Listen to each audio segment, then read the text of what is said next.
Bonjour à tous, je suis très content de vous retrouver pour cette quatrième capsule vidéo éducative offerte par le Kodak NB avec l'appui d'Immigration Réfugiés et Citoyenneté Canada.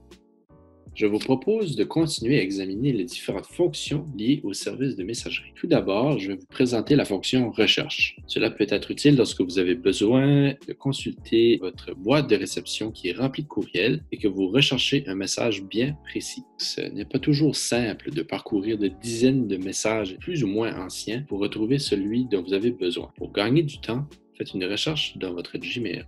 Le champ de recherche est visible en haut de la fenêtre. Vous saisissez simplement le mot que vous recherchez dans le champ, puis vous cliquez sur l'icône de recherche.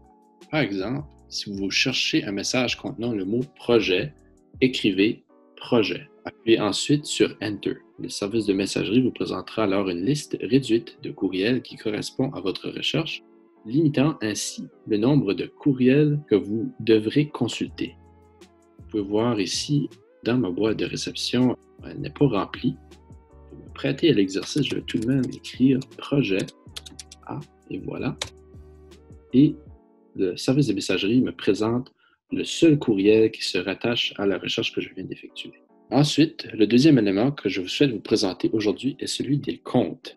Lorsque vous cliquez en haut à droite, on vous propose de lier plusieurs comptes à votre boîte de réception. Il se peut que vous utilisiez plusieurs comptes de messagerie. Vous pouvez par exemple avoir une adresse personnelle et une adresse professionnelle. Grâce à cette fonction, vous pouvez joindre vos différentes adresses pour les consulter facilement à un seul endroit. Pour ajouter un compte, il vous suffit de cliquer sur l'option « Ajouter un compte » et d'y inscrire l'adresse courriel que vous souhaitez ajouter ainsi que le mot de passe. Une fois que c'est fait, vous pourrez consulter vos messages personnels et professionnels facilement.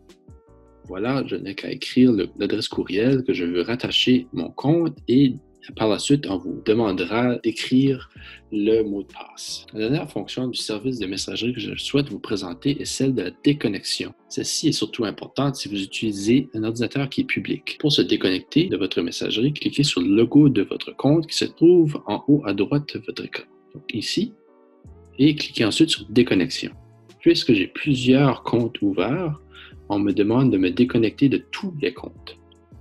Je n'ai qu'à appuyer ici. Cela fera en sorte que vous ne serez plus connecté à votre compte sur cet ordinateur et que la personne qui utilisera l'ordinateur après vous n'aura pas accès à votre compte courriel. C'est ce qui conclut la capsule vidéo de cette semaine. Si vous avez des questions, n'hésitez surtout pas à nous laisser un message dans les commentaires. Nous vous répondrons avec plaisir.